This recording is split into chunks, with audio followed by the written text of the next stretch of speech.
Well, greetings, Series 7 test takers. This is the Series 7 guru coming to you from my studio here in fabulous Las Vegas. Let me get a mic here. Welcome to Guru Practice Test 4. What I do is collect encounters, people who go fight the Series 7 battle. They come back from the front, and I say, what did you encounter that perhaps we could have done a better job preparing you for? And then based on those encounters, I come up with questions from the front, so to speak. And when I collect enough of those, then I publish a practice test. This will be number 4. There's 3 already in the playlist for practice exams. Now, the Guru practice tests, this will be number 4, are not diagnostic. They're not like a green light or the Kaplan Mastery or Brian's TestGeek exam. If you're looking for correlation, like I want to take an exam, I want to, know this score correlates to, what I can expect on the actual exam, well, then try the TestGeek practice final on the channel. These are teaching tools. These practice tests 4 are teaching tools, a way for me to share things people have encountered. They're a little less random. They're a little more about answer sets. I have answer sets that rotate based on being an important answer set, where the distractor one time is the right answer, the next time, that kind of thing. So a little different in terms of what I'm using or how I'm designing these practice tests. But like all of them, what you want to probably consider doing is have a notepad, take notes, or if you have 4x6 cards, maybe have some flashcards handy that you can make as you hit pause, see how you do, come up with your answer, then watch me explicate it and see how you do. Okay, so with that disclosure, let's go get ahead and get started on this journey through practice test 4. These explications come in at about 90 minutes to 2 hours. So I'm flipping over my egg timer to let you know when it's been 30 minutes. So you can hit pause and you can come back to it. But at some point, make sure you're sitting down and doing, not, on the channel, but when you're doing your real practice exams from your vendor, make sure you know what it feels like to get through the performance opportunities. And if you can take breaks, that's fine. You're still within that time constraint. It's a major sin to go down there and not know whether or not you have a time constraint before you get there, because you should have done enough practice finals to know that. All right, so here we go with Series 7 exam Guru practice test 4.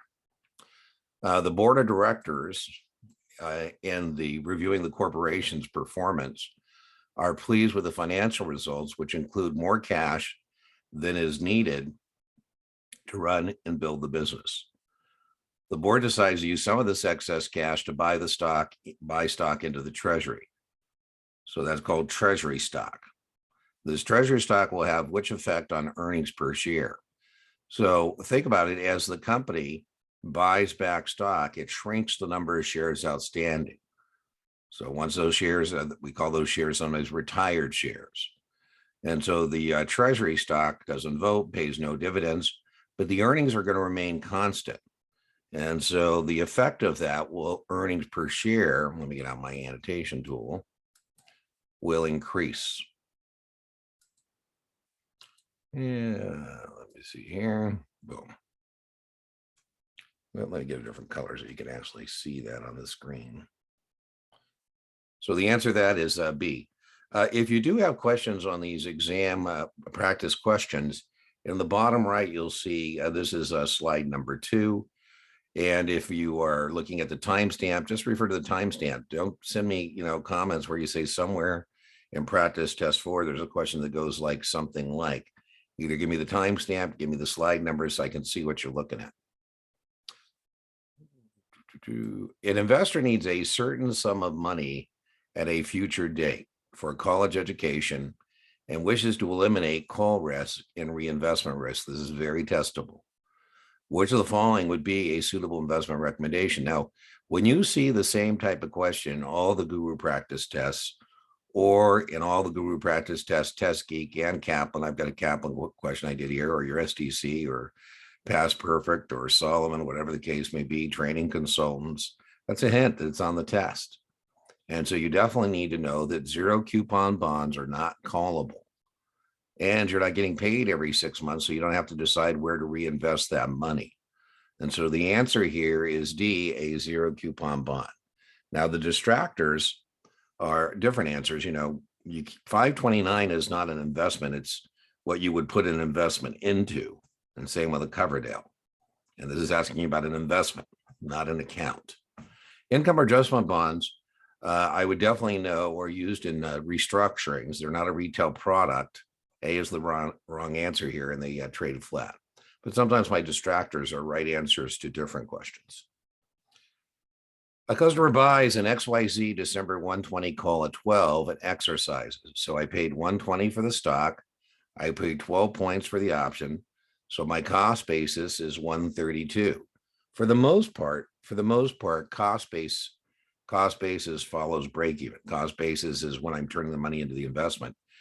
So I would recommend to you as a test taker, every time you see cost basis, you just translate break even. And for the most part, you'll be correct. There's a couple little glitches in that, but 98 out of 100 times you'd be right. An investor is contemplating entering a buy limit.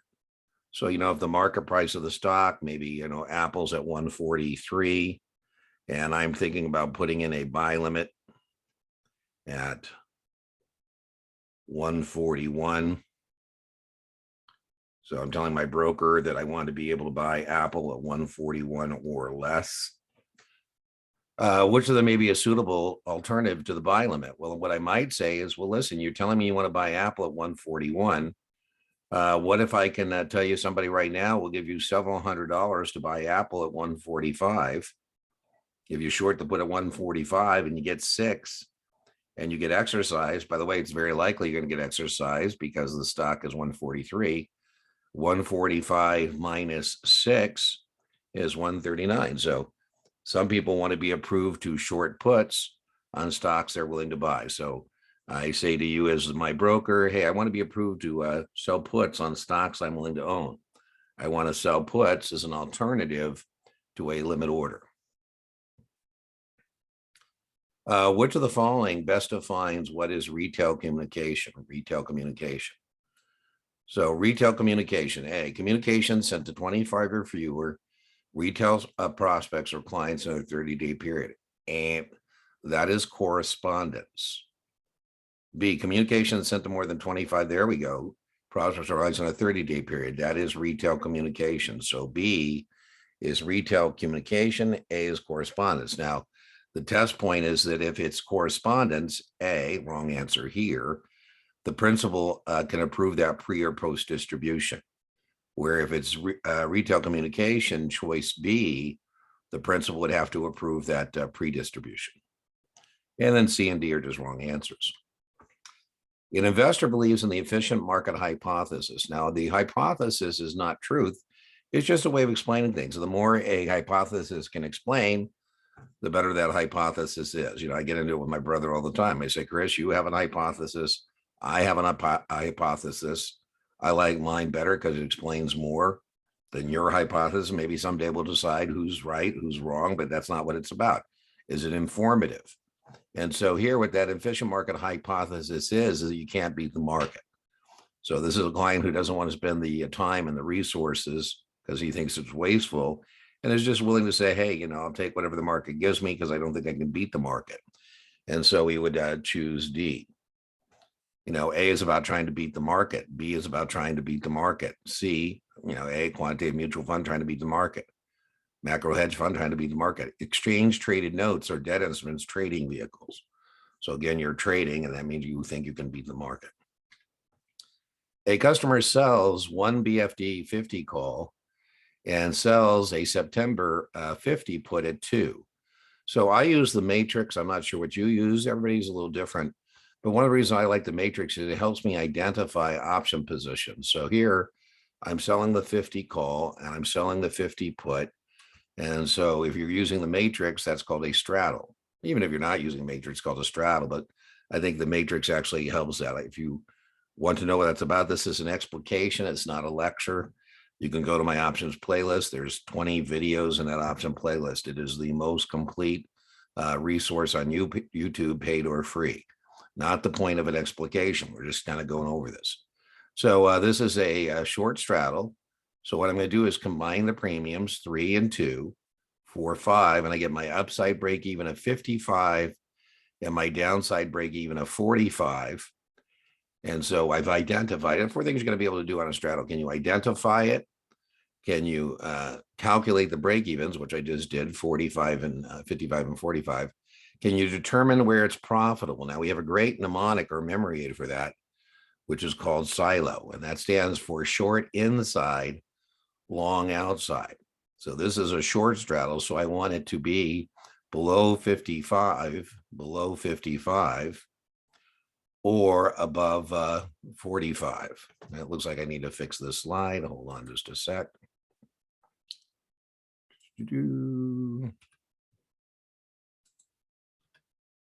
Sometimes that happens where, whoop.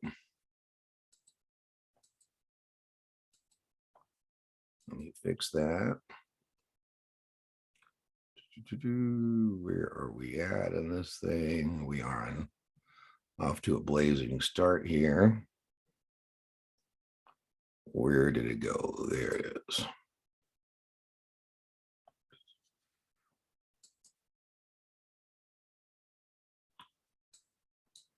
And by the way, if you find a brain farts are real. And if you find that Dean has got one, just send that to me and say, hey, Dean, again, timestamp or slide, and I'll fix it. So let's see. This was a short straddle. There it is. And we need to fix this. We need it to be below 45 or above, below 45 or above 45. There we go. So now I have fixed that. Let me go back, current slide. Okay, you should be able to see. I just want to make sure I've still got you guys with me on the share. Okay, share, boom, boom, there we go. All right, so now we fixed that and we've done all 4 things we need to do on a straddle, which was identify it, calculate the break evens, determine where it's profitable. And then when do I use this? I use this when I expect a trading range, I think it's going to stay between those 2 prices. An investor wants to invest in the stock of a foreign issuer. Which of the following would be the most appropriate recommendation? A, open an account in the foreign country and buy the foreign security in that foreign market. Wow, that sounds like a lot of work. B, use a correspondent broker dealer in the foreign country. So I find a broker dealer that I can establish a relationship with and buy the foreign security. Again, sounds like a lot of work. Check to see if your broker dealer can execute a foreign securities transaction. Well, that sounds okay. It seems like the easiest way to proceed and very testable is to buy the ADR, the American Depository Receipt. And what I'm buying is in the foreign branch of a domestic bank. There's 100 shares of that foreign security. So ADRs facilitate U.S. citizens being able to buy foreign securities in an easy way. And then remember, the other test question here is you're still going to have foreign currency risk. So the answer here is D, buy the ADR in the U.S. marketplace. An investor explains to the registered rep that the bank has offered her an excess equity line of credit on her home. So, market value of the home minus mortgage on the home equals equity. And some banks say, well, gee, you have more equity than you need. Here's an excess equity line of credit. You can write a check. If you write a check, the mortgage goes up, the equity goes down. Which of the following might be a suitable comparison? Mortgage pass-through securities, plan amortization classes, targeted amortization classes, yeah, the special memorandum in your account, the special memorandum we make to your account, your margin account. So as the stock goes up and you generate excess equity, we lock that excess equity in to what we call making a special memorandum to your account, a holding tank. Now, there's only 3 or 4 margin questions, and this Guru Practice Test 4 has actually got more than that because, again, questions from the front, people encounter what they say they saw, and then, I try and reverse engineer some kind of a question to help them in that. So I would tell you this is heavier, this Practice Test 4 on margin than you're going to see, and it's tougher. It's got tougher margin questions than you might actually see. I'm wishing for you a dream draw. Everything you study shows up. You say, I don't know what the big deal is, but most of the time when people are, coming back from their encounter, they're coming back from the front, so to speak, their battle with the Series 7. What they remember is the things, again, that they weren't prepared for, not the things that they were. The answer here is D as in dog. D as in dog. Option on a contract position limits. So what we don't want is we don't want the tails wagging the dogs. And so position limits are established based on the class. The class is the type plus the stock. So Apple calls, Apple puts, and the same side of the market. So what is the bearish or sell side of the options market? So there's going to be position limits about how much you can have here. And so short calls and long puts is going to be the bearish side of the market. We don't mean buying or selling the option contract. We mean the underlying. So when I'm short a call, I have an obligation to sell the stock. When I'm long a put, I have a choice to sell the stock. And so that's going to be short calls and long puts, D. Now, if I actually make you do practical application on the exam, I'll give you the number. I'll say, assuming position limits are. So we'll actually give you the market number. The answer there is D, short calls, long puts. What type of preferred stock most likely has the highest fixed or stated dividend?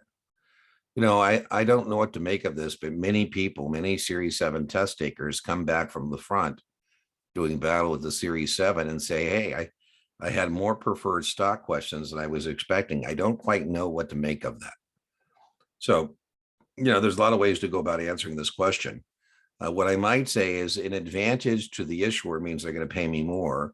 An advantage to me, the preferred stockholder, means they're going to pay me less. And so a conversion feature is certainly advantageous to me, the preferred stockholder. So B is going to pay less, allowing me as a preferred stockholder to participate in excess earnings. Again, is an advantage to me. They're going to pay me less.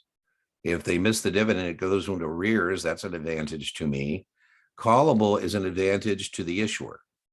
So they can call it in 5 years at 105. I just made that up. But you say, hey, Dean, this one pays a little more. And I say, well, yeah, it does. But that's because you have call risk. You have call risk. And so the answer is A. A customer has a bond portfolio. Which of the following would be the best hedge? So, when I have a bond portfolio, what I'm afraid of is that interest rates are going to go down. Now, what this is testing on is, do you know that yield-based options have a direct relationship with interest rates? So, most of the time when it says hedge, you would buy a put, but not here, because what I want to do is have an option contract that will make me some money on the intrinsic value, offset some of my loss on my bond portfolio. So if I think interest rates are going up, and I just told you yield-based options have a direct relationship, not inverse, direct, I would buy a yield-based call. Again, expect to see a question about yield-based options.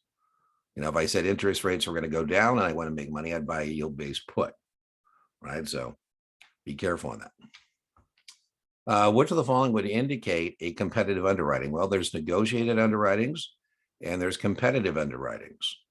And so when the issuer publishes a notice of sale in the bond buyer, that's a hint that it's competitive, right? They're saying, attention, investment bankers, we're looking for underwriters. So notice of sale would indicate that it's going to be a competitive underwriting. And then the sentence that's going to win is the one that provides the issuer with what's called the lowest net interest cost, the lowest NIC. I get over and over and over again people telling me that they get questions about identifying spreads missing premiums. I have at this point like 3 or 4 lectures on this. I have advanced option strategies. I have don't hate the 8 things you get tested on spreads. I have a spread lecture just on spreads missing premiums. So, we got plenty of stuff here. Now, what you need to know is that lower strike call contracts always have greater premiums. Again, I'm not lecturing. I'll refer you to lecture. And higher strike puts always have greater premiums. And the greater premium is going to dominate the spread. And so here, the dominant leg, not Tesla, it's called a leg, is this long put. And long puts are bearish. So I already know that I can get rid of this one and I can get rid of this one because I should know that's bearish. I'm buying the 150 put and I'm shorting the 135. And so I'm going to pay more for the 150 than I am the 135 because higher strike puts have greater premiums. And so this is a debit put spread which is bearish, D. A corporation's balance sheet shows the following: current assets of 40 million, inventory of 20 million, and current liabilities of 10. What is the quick ratio? Now, the quick ratio is also known as the acid test ratio. And so the acid test ratio says don't count the inventory. So what I'm going to do here is I'm going to take out the inventory because that doesn't count. And when I do that, I get what's called the quick assets. So the quick assets here of this corporation is 20 million. So it's the current assets less the inventory. And then I'm going to take that 20 million, I'm going to divide it by 10. 20 million divided by 10, and I get 2 to 1 is the quick ratio. The excess return over beta. So beta is a measurement of a stock or bond's volatility as compared to the market as a whole. And the excess return over beta is known as the alpha, seeking alpha. Again, this is more likely people, I trust what people tell me they saw when they went into a battle with the Series 7, but this is more likely, this answer set and this question are more likely to be encountered on a 65 or 66. A customer is short 100 shares of BFD at 40. What gives the customer the best protection or is the most effective hedge? So in options for protection, we're always going to be buying the contract. So when you see protection, you can immediately get rid of this one and you can get rid of this one. For income, we're going to sell the option, but for protection, we're going to buy the option. And so remember, I'm worried about being wrong. So the opposite market direction. If I'm right, BFD goes down. But if I'm wrong, BFD goes up. And boy, selling stock I don't own is very dangerous. There's a finite supply, potential infinite demand. If I get that wrong, I have unlimited loss potential. So I said, well, if I had a choice to buy back the borrowed stock at a set price, I would no longer have unlimited loss potential. And so the answer is to buy a call, C.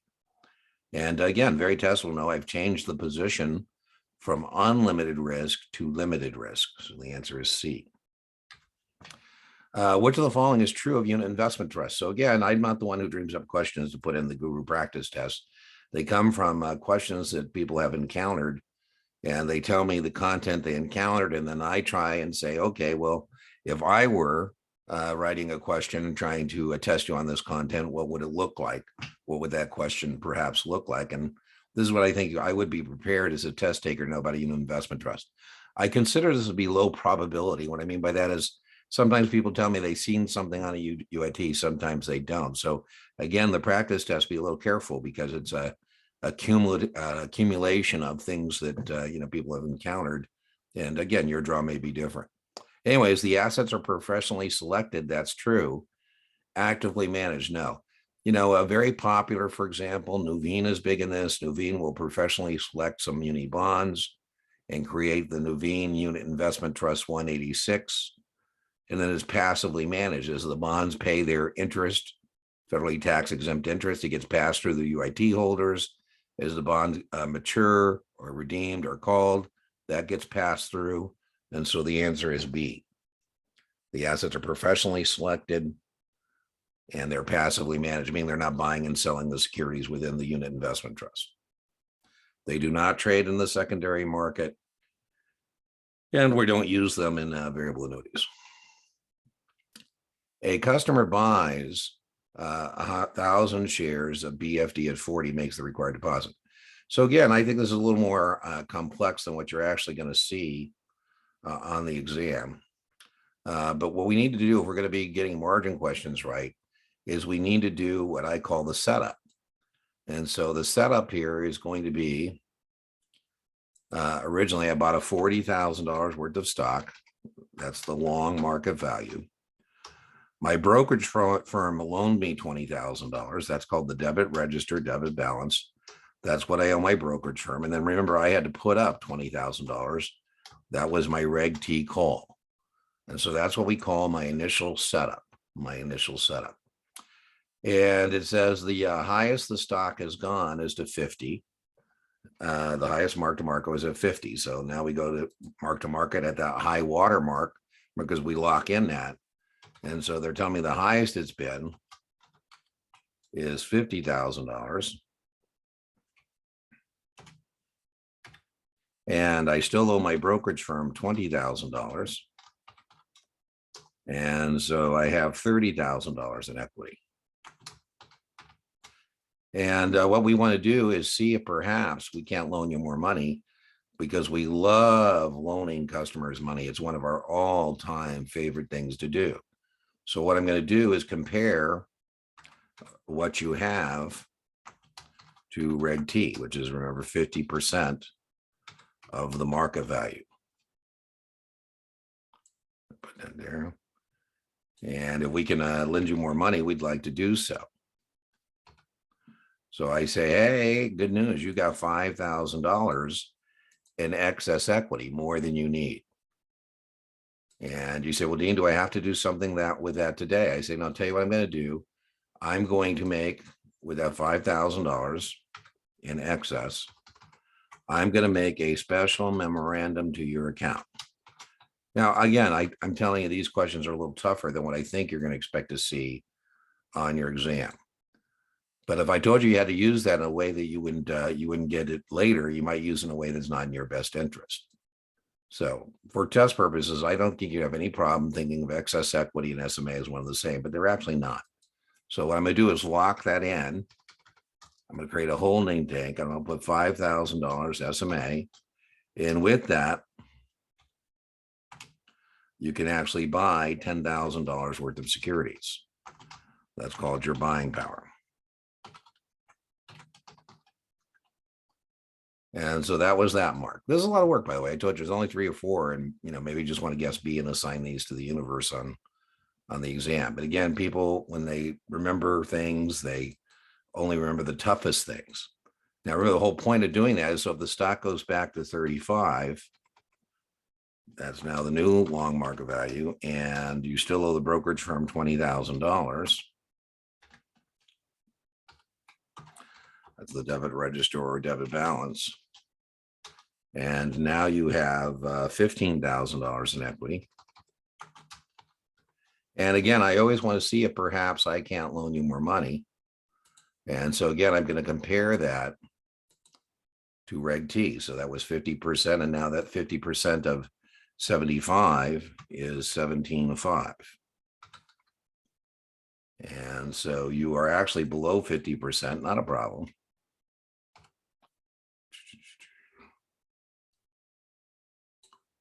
And so now you actually are below 50% by 2,500. Aren't you glad? Aren't you glad that I locked that in or created that holding tank for excess equity? Because now what I do as a margin clerk is I bring that over and I say, you still have SMA of $5,000 and you still have $10,000 in buying power. So nothing has changed here, is getting marked back down that. By the way, I could, if I chose to, I could get rid of this. I can get rid of this. This is yesterday's news. I can get rid of this. And that's the whole point again of creating SMA. Every day is a new day. So the SMA is still $5,000. The answer is A. Now, the only time that SMA is going to be affected is if you use it, you lose it. So if I send you the $5,000 of cash, or you buy $10,000 worth of securities, then you would lose access. Now, the only direct entry I ever make to SMA, because it's all function of mark to market. This is called mark to market, right? I did 3 marks here. I did this mark, and this mark. Again, I don't think you're going to have to do anything but simple margin stuff. But, people tell me they see it, and then I try and reverse engineer, what they told me or they think they saw. But this is a tough one. This is a tough one for sure. And then the only other thing is, if you're restricting, you sell securities, you can have half. If you don't take the half, I'll credit your SMA for the half. You could have had half the proceeds. But that's the only time as a margin clerk I make a direct entry into the SMA that isn't a functional mark to market. And again, that's more of a vendor issue than it is a, a real test issue.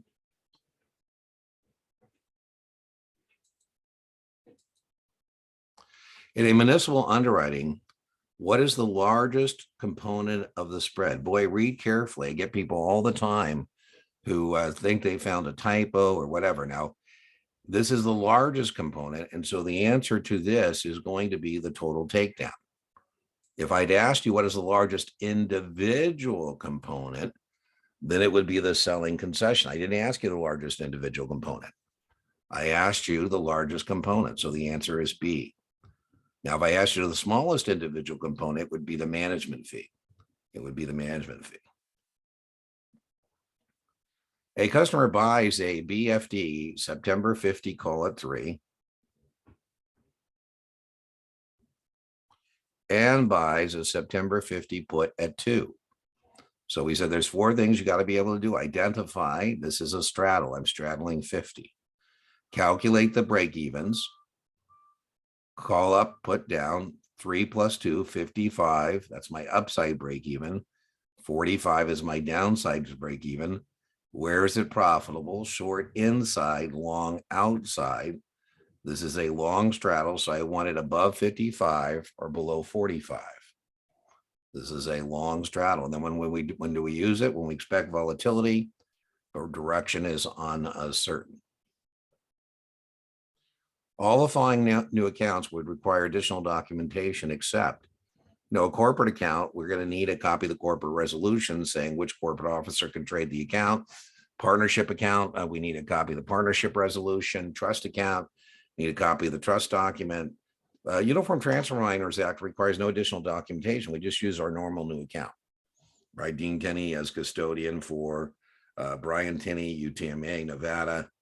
Kid's tax ID number goes on there. Pretty testable. Okay, well, let's see. That is 30 minutes. If you want to take your break, now the time would be the time to do so. I'm going to continue to move on, but these are set up in 30-minute increments, so you'll know where you're kind of at. As I told you, these things come in usually about explications of practice finals, come in at about an hour and a half, 2 hours, but there's a pause button. So, I understand you're probably not going to sit down and do the whole hour and a half, but maybe you can knock it out. I'm trying to get better. Thanks for your input. Tell me in the comments if you like this stuff, because if it's a waste of time, I'm not going to do practice test 5. But I know some of you told me you use audio, and so I'm trying to slow down a little bit, read you the question, read you the answer set in case you are using the channel on an audio basis only. And I'm trying to remember to try and blow up the screen as much as possible, because a lot of you told me you're using your smartphone or whatever to watch the video. So, all right, I'm going to continue to march. All the following are associated with a municipal underwriting except. Are official statements associated with municipal underwritings? Yes, that's the prospectus-like document when selling munis. Are preliminary official statements associated with municipal underwritings? They certainly are. Is a notice of sale associated with municipal underwriting? Indeed it is. So the answer here is D. An offering memorandum is typically associated with a safe harbor, an offering under one of the safe harbors of the Securities Act of 1933. So the answer is D. D. All the following are true of the cooling off period. So the issuer has made their S1, their registration statement, and now they're in the cooling off period, the quiet time. I'm not supposed to comment on the prospects of the issuer. It's a minimum of 20 days. That is indeed true. During the cooling off period, a tombstone may be placed. Yeah, we're not supposed to advertise a new issue, but a tombstone is an exemption. If you've ever seen a tombstone in a graveyard, not a lot of information. When their birthday, when they died, loving father, husband. For more complete information, see the obituary. Our tombstones are very similar. It says this is neither an offer to sell nor solicitation to buy the following security. An offering is made only by a copy of the prospectus. Read it carefully. We can certainly do that. C, a preliminary prospectus known as a red herring. Yes. Indications of interest collecting during the cooling off period are binding. And you should definitely know that indications of interest are non-binding. By the way, As a banker, I'm going to know pretty well whether IPO is going to stand for instant profit opportunity, or based on the indications of interest, if it stands for it's probably overpriced. I'm joking, it's initial public offering, but if I'm offering 10 million shares and I've got indications of interest for 13 million shares, I'm probably going to jack up the price. And if I'm offering 10 million shares and I only got indication of interest for 7, I'm probably going to lower it. That's called our window of pricing, between X and Y, where am I going to price at 18 to 22, for example. I'll just make that up. A qualified institutional buyer under 144A, except QIBs may purchase unregistered domestic securities. Indeed, a lot of qualified institutional buyers like T. Rowe Price, Fidelity have unregistered domestic securities in companies like SpaceX. Qualified institutional buyers may purchase unregistered foreign securities. That's true. That's the point of being a QIB. You can pretty much do what you'd like. A qualified institutional buyer are defined as having assets under management of 100 million or more. That too is true. When trading public securities, so a lot of times T. Rowe Price and Fidelity and BlackRock are trading public securities during normal market hours. That's called the fourth market, direct trading between institutions. And D says they don't have to report their trades, and that's untrue. That's false. The answer is D. They do have to report their trades. Now, they may trade to what's called a dark pool, so they can remain anonymous, but they still have to report their trades to the marketplace in 10 seconds, just like anybody else would have to do. Which of the following would require principal approval pre-distribution? Again, it's retail communication. Retail communication. Which of the employer-sponsored pension plans need not comply with ERISA? ERISA stands for the Employee Retirement Income Security Act. And it certainly applies to the multi-employer pension plans like the Teamsters or the International Brotherhood of Electrical Workers. They certainly have to comply with ERISA. In fact, ERISA, one of the reasons it was passed in 1974 is because of union pension plan abuse. Corporate defined benefit plans, absolutely. Corporate defined contribution plans, absolutely. Municipalities are exempt from everything, including ERISA. So municipalities are allowed to provide their employees with defined benefit plans without complying with ERISA. So the way to take away from this question is that ERISA covers private pension plans, not public pension plans. What we mean by public pension plans is municipal plans. A customer owns convertible bonds that have a conversion ratio of 25 shares. Now, I'm being nice in this question because a lot of times they don't give you the conversion ratio. They make you figure it out. And so here I'm telling you the conversion ratio is 25 shares. The common stock is trading at 50. The issuer calls the bond at 105. So 105, 105% of par is 1,050. I'm going to get my calculator and I'm going to say, well, let me see, 25 shares times 50 is $1,250. So as your broker, I said, well, listen, I don't think we want to tender our bond at 105. I think what we should do is convert into the stock, because if we convert into the stock, we're going to end up with $1,250 worth of stock. And if we tender the bond, we're only going to get at 105. So the issuer has forced the tender of the bonds. No, the bonds are not going to be tendered. That's not what they have forced. Now, if the conversion feature was less than that, maybe they would have forced the tender, but no, we're not going to tender. To extinguish the to 105 to extinguish the bond debt. Well, the bond debt is going to be extinguished, but not because they've tendered for the bonds, because people are going to turn in their bonds to get the stock. Has caused the outstanding shares to decrease? No, because people are going to be converting. There's actually going to be more shares outstanding. The existing owners are going to be diluted. So B is false. Yeah, force the conversion of the bonds. Right? They've said they know what we mean by that is they know what you're going to do. If I offer you 105 and the stock is worth, the 25 shares is worth that, more than that, we know what you're going to do. Earnings to decrease. No, you're going to have more earnings because remember, not paying interest on the bonds anymore. So once the people convert, there's no interest on the bonds, and that'll fall to the bottom line. The answer is C is in Charlie. A corporate insider would be prohibited from all the following transactions except. So remember, what corporate insiders are not allowed to do is profit from a declining stock price. What's easier, build a company or blow one up? So we're not going to let them profit from their own stock price going down. So short sale of stock, absolutely not. Absolutely not. A short swing, 6 months, avoided. Yep, that's not allowed to do that. As an insider, you're in a unique position to make sure that the uncovered naked calls expire. So it looks like what you're going to be able to do is sell the stock you own as an insider in compliance with Rule 144. So what that means, you're going to file the form at or prior. It's good for 90 days.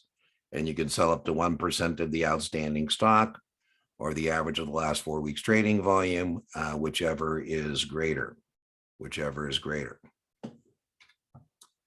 A customer is short one BFD 65 put. BFD is presently trading at 60. So it's a 65 put, call up, put down. The market price is down from the strike price.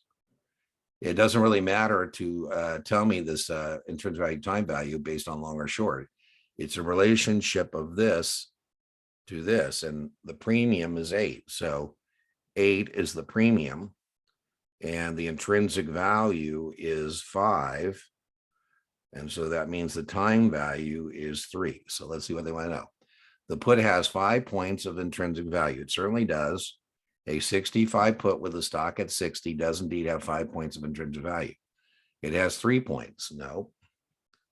To close out the option, the customer would do a closing sale. No, if you're short, you would close out by doing a closing purchase. The customer established it by doing opening purchase. No, you'd established it by doing an opening sale. So the answer here is A. Again, I'm not the one who decides whether to put this in the practice test for. As I said, if we're deemed as deciding on my own what would be in here, this question probably wouldn't be there. But again, based on people encountering certain types of things on their exam, I then try and provide that to you. Here recently, I had a guy who I thought was kind of fun, very, very smart guy. He passed his exam, but he said, Dean, I don't need to memorize any formulas because I'm a serious math geek in a good way, compliment. And any 2 numbers I can solve for the third. And I said, great. And by the way, he proved it. He doesn't need to memorize formulas. I wish I was as blessed mathematically. But anyways, when he tested, he said, Dean, they didn't ask me to do the math. They asked me to recognize the formula. He said, good news, he still passed. He hadn't made up his own numbers until he came up with the thing that worked. So in the tax-free equivalent yield, this is very testable. I'm starting with the taxable yield. And I say, after paying your taxes, what are you left to? In your tax bracket, getting 7 after paying taxes is the equivalent of getting whatever without paying taxes. So when we're going from taxable to tax-free, we're going to multiply by 100% minus the tax bracket. So I would highly recommend you memorize that formula. And like this question, can pull this out of the lineup. So we're going from taxable yield to tax-free equivalent. A NASDAQ level 1 data feed would display which of the following. So very testable to know what is called the inside quote or the inside market. And that's what level 1 actually displays. Level 2 shows you the players, and level 3 is what market makers have to input quotes. And you should definitely know, not so much as level 1, but you should definitely know what is the inside market for a security. It's always going to be the highest bid and the lowest ask, the highest bid and the lowest ask. Which of the following best represents the total U.S. stock market? Well, it's certainly not the Dow Jones Industrial Average. I mean, that's a price-weighted index. It's one of the most meaningless indexes that we could be looking at in terms of how accurate it is. The S&P 500, no, that's for large cap stocks, but it's only 500 of them. Russell 2000 is for small cap. It's D, the Wilshire 5000. That best represents the total U.S. stock market. Now, we use indexes to benchmark returns. So depending on what we're looking at, we would choose the appropriate benchmark. A customer is long 100 shares at 40. What gives the customer the best protection? So again, we can get rid of this and we can get rid of this, because when we have protection, we actually buy the option. And so here I'm long the stock. And so what I would like is a choice to sell the stock. I want to put in a floor. I want to have the ability to participate in a big price increase, but not participate in a big price decline. And so the answer here is D. I'm going to buy a put. I'm going to marry MRRY, a put to my stock. A customer owns 1,000 shares with a cost basis of 50. Again, a lot of people get hung up on this word. It's just when I turn the investment into the money. That's all that means. So, every cost basis, don't freak out. It just means when I turn the money into the investment, it was $50 a share. With BFD at 75, I gift the stock to my nephew. Which of the following is true? So be careful. Either, Uncle Dean is, still a living, breathing human being watching planet Earth like I am here, and I gift it to my nephew, then my nephew is going to assume my cost base. So the answer is A. Now that would be different if, Dean is not a living, breathing human being walking planet Earth that I've, have died. A customer is long a BFD March 150 call and short a 135 call. So again, you need to know that lower strike calls always have greater premiums. And you also need to know that the greater premium dominates the spread. We're spreading the difference here. So we know that a short call is the dominant leg, and with that we know is going to be bearish. So we can get rid of this one, and we can get rid of this one. I consistently have people coming back from the exam saying they weren't comfortable identifying spreads that were missing premiums. And so that's what we're practicing our skills at here. So we know it's bearish. Now I sold the 135 and I got more money for the 135 than I paid for the 150. Again, this isn't a lecture on spreads, but that is a credit call spread and is bearish. By the way, smart bear though, I'm putting in a ceiling. I want this to be 135 or lower so I can keep the money, but just in case I got that 150 call. The spread, all the action takes place between the floor and the ceiling, between the strikes. Again, not an options lecture, just an explication of a practice test. I will refer you to the proper videos in the playlist. I've been thinking about making practice test 5. Put that in the comment box if you'd like. I've been thinking of making practice test 5, 125 question practice final just on options. And boy, that would give us time to torment you on everything, right? So if you're interested in a practice test 5 being an options final, let me know. It would be 125, 135 questions on options. Anyways, the answer here is C. A customer has been dollar cost averaging and has acquired shares at different prices at different times. Looks like I had a typo there. That shouldn't say difference. It should say different times. Anyways, the customer sells or redeems shares and can't evidence what specific shares. The IRS will impose which of the following. The IRS is going to pose on you first in, first out. First in, first out. And that typically the first shares you bought are the ones you have the lower cost base on and will generate the biggest tax. So whenever you get a tax question, always guess what yields the most for the U.S. Treasury. Whatever yields the most for the U.S. Treasury, that's usually the right answer. Option contract position limits apply to the same side of the market. What is the bullish side of the market? Again, we're not talking about the option, buying or selling the option. We're talking about the stock. With a long call, I have a choice to buy the stock. And with a short put, I'm obligated to buy the stock. And so the bullish or buy side is going to be long calls and short puts. And you remember they'll say assuming position limits are, it applies to the class, the type plus the stock. A measurement of a stock or fund's volatility as compared to the market as a whole is known as beta. So the beta on S&P 500 track fund would be 1.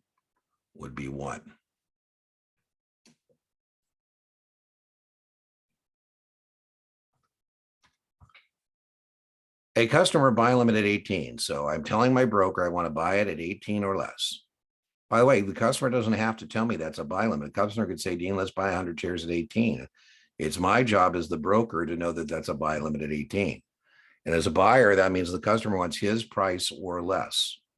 The customer wants his price or less. So I called you and I said, hey, well, we got it at $17.99. Uh-oh. I made a mistake because it was executed at 18.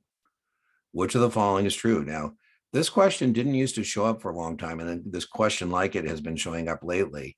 If it's an error in execution, this is not an error in execution. 18 or less is acceptable. It was 18. I call them back. I say, hey, I'm sorry, but, I gave you a bad report, not intentionally. My bad. It's just, stuff happens. Now that happens too often. Maybe the, client wants a new broker. but that is not an error in execution. It's an error in report, and an error in report the customer is obligated. So the answer is A. A customer is interested in generating additional income on a stock in their portfolio. So I say, hey, how about agreeing to sell high stock you bought low? Somebody will pay you hundreds of dollars in advance to agree to sell stock that you own low. P.S. You actually own the stock, so you are covered. That's called a covered call, and covered calls are done to generate additional income. A customer has closed their account at your broker dealer. What is record retention? Well, we don't want to go into an arbitration case, and the customer has records that we don't have, and so we're going to keep it for 6 years because that's the statute of limitation on arbitration.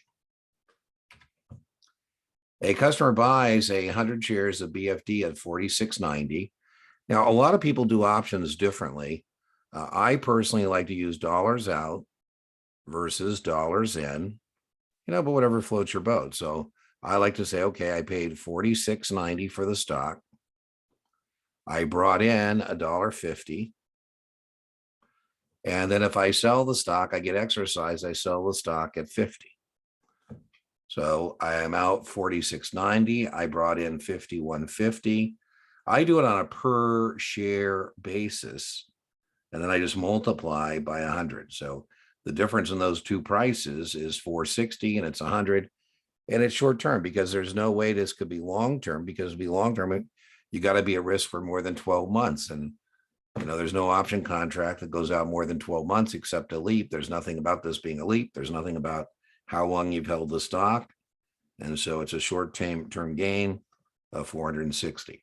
Now that might be a little different if the contract expired or something, different than this. But again, the main thing on these things where people think they're getting tax questions, it's almost always more just gain or loss. BFD has issued a 6% cumulative. That's really key. Cumulative preferred stock. So in 2017, it paid 3. So the first thing we want to be able to do is figure out what they're supposed to pay, right? So we take par, we times it by 6%, and we find out they're supposed to pay $6. So now it says in 2017, it only paid, let me get a different color here, or let me actually get some,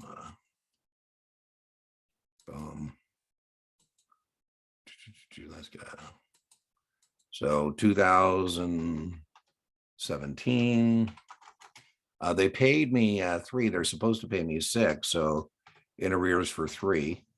In 2018, they paid me 2. They were supposed to pay me 6, so in arrears for another 4.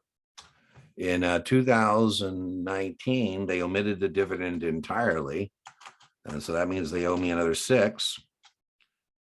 And if I total that all up, let me get my,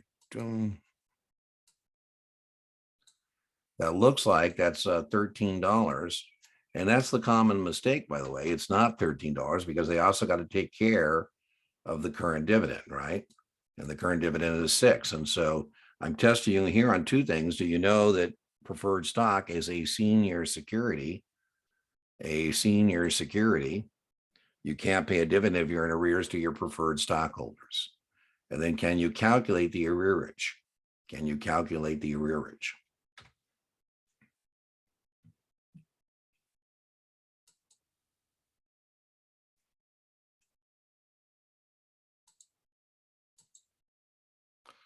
The board of directors, in reviewing the corporation's performance, are pleased with the financial results, which include earnings per share of $5.40. The board decides to declare a dividend based on a payout ratio of 30%. Based on that payout ratio, what is the declared dividend? So what I'm going to do is take 540. I'm going to times it by 30. And I find out they've decided to declare a dividend of $1.62. $1.62. A customer is short a BFD May 150 call. So again, I told you my practice tests, I have given you every version of this kind of a question, every version of it, right? So every time I have this answer set, it's been a different answer based on a different looking spread. You should definitely know that lower strike calls always have greater premiums. And the lower strike call, you're long. I have a memory aid trick, right? Because you're long the lower strike, any spread you're long the lower strike price, you're a bull. Measure your friends bull, bear, bull, bear, bull. Don't tell me you're using the trick. But once we know it's bullish, we can get rid of this and we can get rid of this. And so now we got to decide, what are we doing? Well, we're paying for the 135, and that's going to cost us more money than we're going to receive for the 150. We are lowering our out-of-pocket cost, but that's a debit call spread, and it is bullish. A customer buys a municipal bond in the secondary market at a premium. I suggest you make a teeter-totter, and that's very testable to know it's going to be yield to call. By the way, even if you don't understand the teeter-totter or any of that, you should always, in an answer set, if you have yield to call, that's almost always going to be the answer. By the way, the MSRB says that on the confirmation, you must show to the customer the yield to worst, the lower of either yield to maturity or yield to call. So here it's going to be yield to call. We're going to put on the confirm. If it's a bond you bought at a discount or par, it's not likely it's going to be called. And so there we would show you yield to maturity. A corporation's balance sheet shows the following: current assets of 40 million and current liabilities of 10 million. So we have working capital of $30 million. On October 1st, the corporation pays a dividend. So be careful. They paid the dividend. What's the effect on working capital? It remains the same. You should feel good when you pay your bills, right? So we just spent $200,000 of our cash, so that goes to 39.8. But we also reduced our liabilities by the same amount, so that goes to 9.8. 39.8 minus 9.8 is 30 million. It was 30 million before, and it's 30 million when we pay it. Now be careful. If this was a declared dividend, it'd be different, because once we declare it, it becomes a current liability, but that happened previously. So be careful. You're being asked what happened to the working capital on the payable date, October 1st, versus what happened on the declared date. A customer is considering buying a 7% taxable bond. Can't be fumbling around with this math. And they're in a 35% tax bracket. So you always got to take the tax bracket and minus it from that. That's always going to be necessary to do this math. 100% minus 35%. That gives us 0.65 or 65%. I say, listen, you're getting 7%, but you're giving back 35 cents of every dollar to the US government. So you're only really left with 65% of your 7% return. And so that means in your bracket, getting 7 after you pay taxes is the equivalent of getting 4.55 tax-free. So if I can find you a muni bond that pays 5, we should buy the muni bond paying 5. Because remember, the muni, you're not going to pay that. I say, listen, munis right now are only paying 3, so this looks like the better deal. Which of the following would be the best strategy for an investor who expects a big drop in the S&P 500? So the VIX, as volatility index, is also known as the fear index. And so it has a negative correlation to the market. And so if the market is going down, the VIX is going up, the index. And so what I would do is buy a VIX call, because the VIX call has negative correlation to the market. It's the opposite again. So I'm giving you some of these exotic ones that, again, encounters, people encounter, and sometimes I feel like telling them, well, that's actually in another practice test. It's in my lecture. I realize not all of you, right, watch everything on the channel, but I feel bad. Sometimes I feel like, well, had you watched, this video, you would have known that. But anyways, this is an example of what you might encounter on a VIX negative correlation, also known as the fear index. A head and shoulders pattern is a signal of, it's a reversal of a bullish trend in the beginning of a bearish trend. You do get tested on a head and shoulders pattern. Now, an inverted head and shoulders would be a reversal as well, but it would be reversal of the bearish in the beginning of the bullish. C. BFD, convertible preferred stock. Boy, be careful. Convertible preferred stock. So when given the conversion price, I need to establish the conversion ratio. I need to know how many shares I can get. And I do that by dividing par by the conversion price. And now I'm back in business. I have 5 shares. You can't be fumbling around with calculating parity. So what is parity of the common? So I'm going to take the current market price of the convertible. Can't be fumbling around with this. I'm going to divide, by the way, that's 1,000. Oh, Dean made a mistake. It's actually a preferred stock. I started out correctly, but then I went to put that in there, and boy, can't put that in there because it's a preferred stock. So I'm going to take my calculator, 110, divide by 5, and I get 22. Please note, I just told you can't be fumbling around with that, but the 3 styles of questions you get on your exam are recognition, practical application, and judgment. And you can't be giving up practical application. You can't be giving that up because, you got it. There's only one interpretation of the right answer here, right? So we took the 100. Let me get a smaller pen here. That's called the conversion price. Right? You gotta be fumbling around with parity. I've got 2, 3, 4 parity questions here just because we all know it's there and people, again, encounter it all the time. And I'm not sure why they're fumbling around because they should have known by doing their practice questions how to proceed. The biggest thing I got to tell you is when you get the conversion price, you need to establish the conversion ratio. The Act of 1933 has safe harbors. I'd get comfortable with that term. That's a legal term for is there a way for me to do what I want to do without getting into trouble? Right. So what we're talking about here is exemptions available under 33.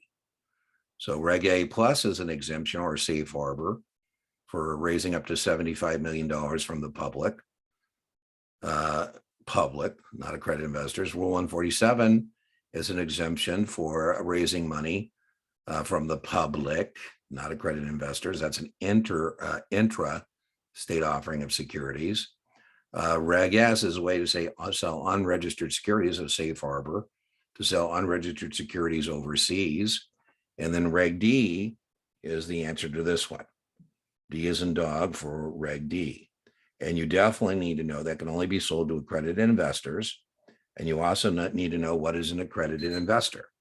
A accredited investor, remember 1, 2, 3, has $1 million of net worth, exclusive of their primary residence, or makes 200 grand for the last 2 years with the expectation 200 grand this year. That's the 2, or 3, 300,000 for the last 2 years, married, filing, and jointly, with the expectation of 300 this year, they can participate. All right, so that was our next 30-minute installment. I told you these come in at about 60 minutes, 90 minutes more. I've never had an explicated practice exam come in an hour, but more like 90 minutes or an hour and a half. So this is 30 minutes. You want to take a break, now would be the time to do so. I'm going to continue to march. And so I'm going to continue on and we'll see if we can bring this thing in at 90 minutes or an hour and a half. So take your break, come back, hit play, and off we go again. And remember, you can hit pause, try and answer the question, then hit play, and you can see how you're doing in terms of getting it right or wrong.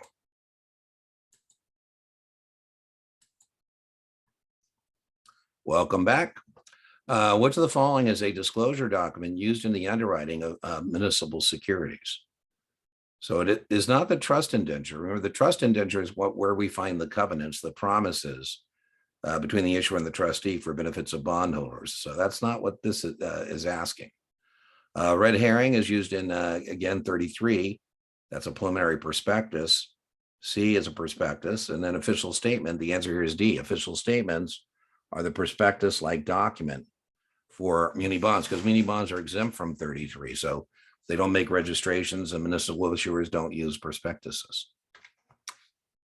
A corporation's balance sheet shows the following current liabilities: 40 million of current assets and 10 million of current liabilities. On September 1st, the board declares a dividend. And so again, this is a different question, right? You do not have a right to a dividend, but if the board of directors declares a dividend, it becomes a liability. And so we had $40 million in current assets, and now we have 10 million too. because I just told you that a declared dividend becomes a current liability. And so our current working capital is current assets minus current liabilities. And so our liabilities just went up. Our $30 million in working capital became 29 million 8. And so it decreases working capital. So be careful. The declaration causes working capital to fall, but the payment has no effect. So it decreases working capital. And again, some of these practice test questions that people encounter are easier than, a practice final from Kaplan or from TestGeek. Some of them are harder depending on, what they remember. So, and again, I'm just taking those and sharing those. I don't think you'll get as many balance sheet income statements as I have in this practice test. But, again, I collect what people, encounter questions from the front when they go down to do battle with the Series 7.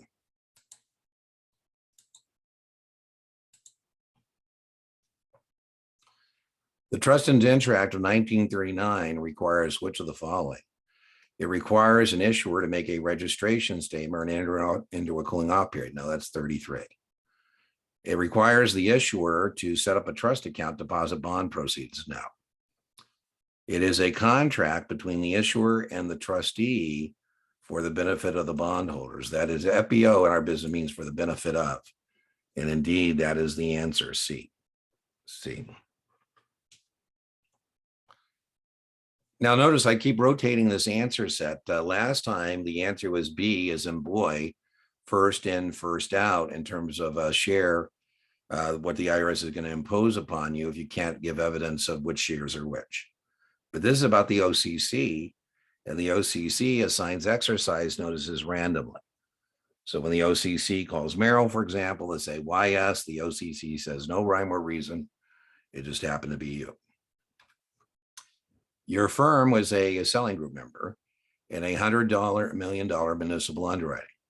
The total takedown was 7/8. Now remember that total takedown includes the additional takedown and the selling concession. So what we need to figure out is what is the selling concession. So if I told you the takedown was 7/8 and the additional takedown was 3/8, so that means the concession is 7/8 minus 3/8. Now, if you want, you can turn that into money however you want to proceed. I mean, one thing you could do is you could take 7, divide by 8, and then you could times that by a bond point, which is 10, and you'd find out that that's 875, right? And you could do that. And then you could take the 3/8, 3 divide by 8, and then times that by 10, and find out that's 375 if you didn't want to do the, deal with the fractions. At the end of the day, though, that's what's cool is I've now determined, let me just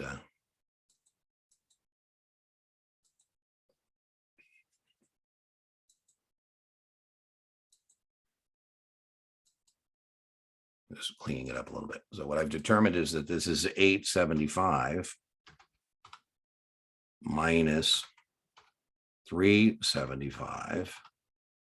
And so now I know that the selling concession is a half a point or is $5.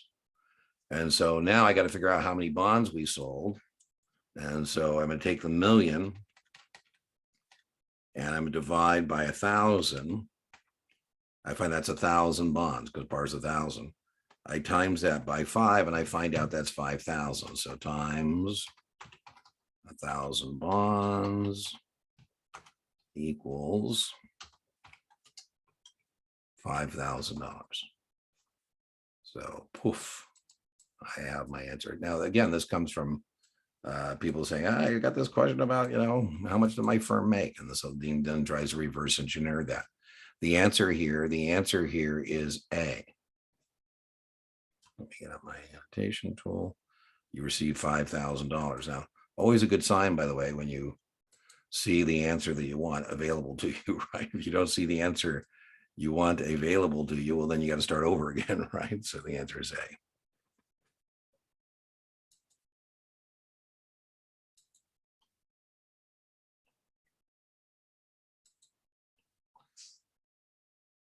Super voting rights. So give shareholders more than one vote per share. What shareholders are most likely to be holding the super voting shares? It's the founding shareholders, right? The Ford Motor Company B stock is held by the Ford family. It's just like the A stock, except it has 10 votes per share. Google, Larry Page and Sergey Brin, the founders, have super voting shares in Google. Zuckerberg has super voting shares in Meta. So it's the founding shareholders. I would expect a super voting question on your exam. All the following are subject to an unlimited loss, except. So one of these does not have unlimited loss. Short 100 shares of BFD most certainly does. Short a BFD call certainly does. Short the shares and short a put, an obligation to buy the stock doesn't save you, but the proper hedge is to go long the call. So D does not expose you to unlimited risk because you have a choice to buy back the borrowed stock at a set price. Which of the following is true of the margin disclosure statement? Where we tell you that this is hazardous to your financial health. It has to be provided at or prior to the opening of the margin account and delivered with a frequency of no less than once a calendar year. So the answer is D, as in dog. Which of the following has the highest credit quality? What I'm getting at in this question is to understand that Ginnie Mae has the full faith and credit of the United States government. You should definitely know Ginnie Mae has the full faith and credit of the United States Treasury. You should definitely know it pays interest and principal monthly, and you should definitely know it's fully taxable. I would expect to get an accept question here on Ginnie Mae. All the following are true, Ginnie Mae accept. Again, I haven't had this show up in a long time, but people have told me they've seen it. I take their word for it, but this used to be pretty standard. A broker's broker works for a bond desk. So if I have a bond desk, I call up a broker's broker, JJ Kenny, and say, hey, can you show these bonds to the street for me? He says, yeah, I'm on it. And then he'll call other brokers trying to get people to buy the bonds. They, protect a customer's identity. I think it's pretty obvious why, because if I told you the other side is, you just call call the bond desk directly. So a broker's broker works for the bond desk. So again, somebody told me they saw that. I haven't had anybody tell me they've seen that in forever, but I believe them. People give it. I collect it all over here in my little file, and then we try and make up questions about it. In a municipal, now remember this time I actually use this word, individual component, and that means this time the answer is indeed A. And then remember, you got the selling concession. You're not liable for unsold securities. I was going to put a divided, undivided question into this practice test 4, but there's already several of them in other places, so I didn't do that. But you should be aware of underwriting. What is the most suitable recommendation for a speculator who expects a big price move in the stock, but is uncertain whether the big move will be up or down? Well, that sounds like a long straddle. We said 4 questions on a straddle. Can you identify the straddle? Can you calculate the break evens? Can you determine where there's the straddle profitable? And when do you use it? When do you use it? All the following terms are associated with technical analysis except support. Yes, I would definitely know the support is the bottom line in the chart. I would definitely know that a lot of technical practitioners would place a sell stop below the support line. I would definitely know when it breaks through the support line, the sell stops become live orders, accelerating a bearish trend. The resistance line is the top line, certainly a type of technical analysis. I would know that technical practitioners put buy stops above the resistance line. And as the stock breaks through the resistance, the buy stops get triggered, accelerating bullish trends. Head and shoulders, I would definitely know as part of technical analysis, a signal of a reversal, that charting pattern. And the quick ratio, quick ratio is a balance sheet question, a balance sheet equation, and balance sheets are associated with fundamental analysis, The onset age of eligibility enable account is 26 years. I had somebody, again, they asked this on the SIE. They don't ask it as much on 7, but like I say, I collect it and try and come up with my version of what people think they saw. A corporation's balance sheet shows the following. Current assets of 40 million, inventory 20. The 20 doesn't matter in this situation. The 20 is part of the 40. Current liabilities, working capital is current assets minus current liabilities, 40 million minus 10. The working capital is C, 30 million. And then we talked about a question, what's the effect when a company declares dividend? Working capital decreases. When they pay the dividend, no effect. Oh, my goodness. BFD has 5 million shares outstanding. BFD is going to issue another 1 million shares through a rights offering to its existing shareholders. The existing shareholders have the first right of refusal on the issuance of new shares. So a customer owns 500 shares and takes 5 rights to get an additional share. So as many shares as you have, that's how many rights you have. So you have 500 rights. So I'm just going to take the 500 rights, divide by 5, and I find out that you can buy in 100 additional shares. That would be 600 to 6 million is the same as 500 to 5 million. That's what we are talking about here, maintaining your proportion ownership. And so the stock is 40. So if you want to participate, if you want to exercise times 40, you give me $4,000, 100 shares times 40, and I'll send that into the rights or transfer agent, and you will have maintained your proportion ownership. So that's one thing you can do if you choose to. You also could sell these rights to someone else. The rights are exercisable below the market, so they do have some intrinsic value at issuance. And so we might want to sell them if you don't want to exercise them. Or you could choose to just let them expire. So lots of things you can do here. It makes sense that the rights are short-term, because they need the money and they need it now, the issuer BFD, and exercisable below, because the company says, listen, we don't get the money from you, our existing shareholders. We're going to have to pay an investment banker. So we're just going to pass those savings on to you to give you an incentive to invest. All right, let's see what our choices are. If the customer exercises the rights, they will purchase 100 shares, yes, and their new position is 600 shares. That's correct. That's correct. The customer must participate. No, your shares are non-assessable. That means the issuer can ask you politely to come up with this additional money, in this case, $4,000, but they can't make it. Rights at issuance, looks like I had a typo there, are exercisable below. No, you should definitely know that rights at issuance are exercisable below. Rights are long-term. You should definitely know that's not true. Rights are short-term. So what you should be able to do is contrast a right with a warrant. Rights are exercisable above. It's not about warrants, and warrants are long-term. That's not what this question is about. Again, somebody told me they got a question about a merchant. I don't know why the word merchant would freak you out. So, basically I just came up with the word merchant. It wouldn't affect the answer of the question. So here's a New York City wine merchant who imports European wine. What is the best hedge against a falling dollar? Because what I'm afraid of is if the dollar goes down, I won't be able to get as much European wine. It won't buy me as much.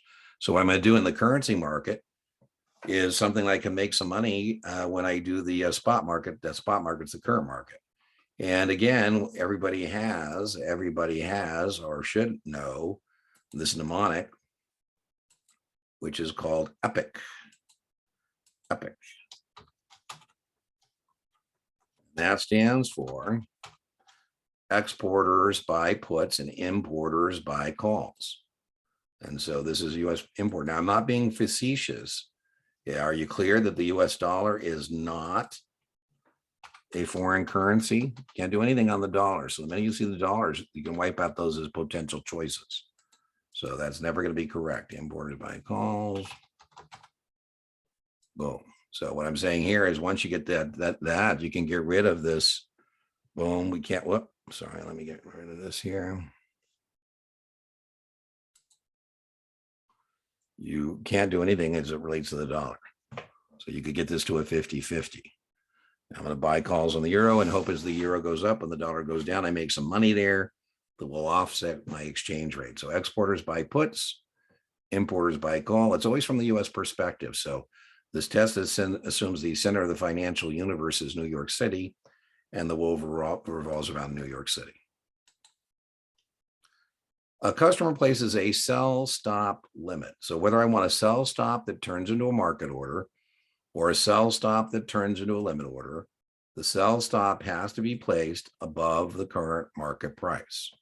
Or excuse me, below the current market price, bliss, right? Slobs over bliss.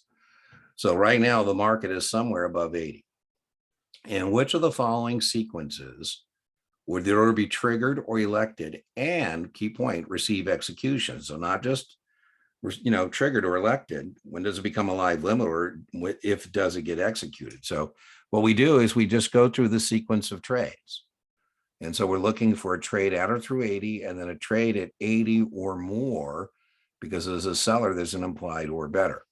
So let's see, 81, nothing happens. 82, nothing happens. 81.50, nothing happens. Ding, ding, ding, ding, ding.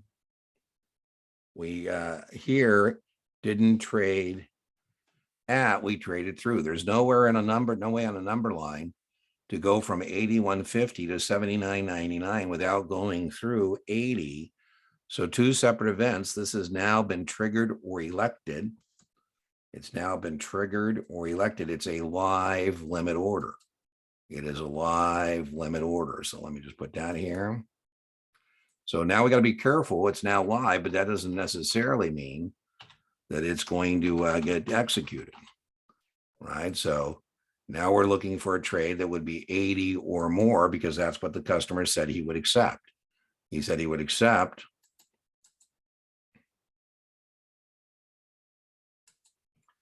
And the customer will accept 81.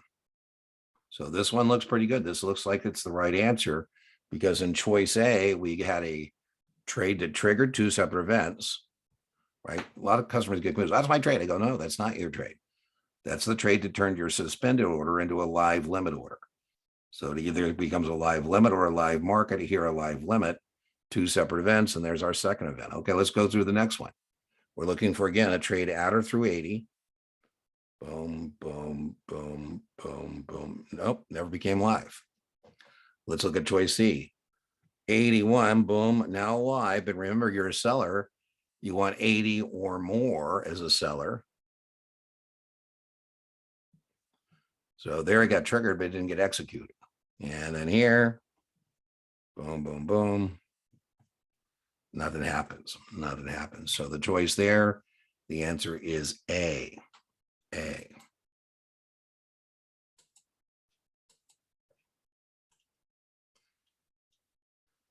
Which investment vehicle has a direct relationship with interest rates that's very testable in its tips? You should definitely know Treasury inflation protected securities are the only debt denominated security that has a positive direct relationship with inflation. The statute of limitations for arbitration is 6 years. D.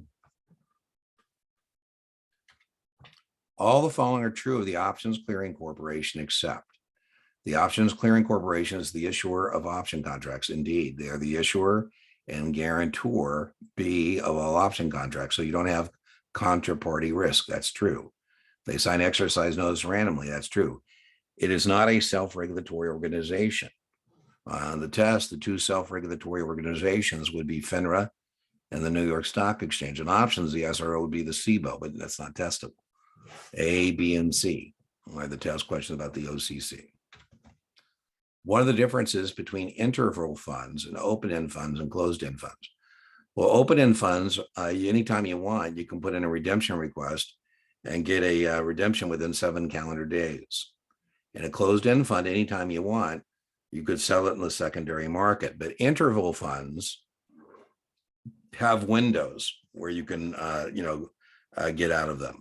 They'll say, okay, the window is open for the next whatever, and then they tender for their shares. And so the point is they lack liquidity. They lack liquidity as compared to a closed-end fund or an open-end fund. All of them have professional management. All of them have diversification. And all of them are subject to systematic risk. Risk prevails despite diversification. That's what we mean when we say systematic risk. A tendency of securities prices to move together.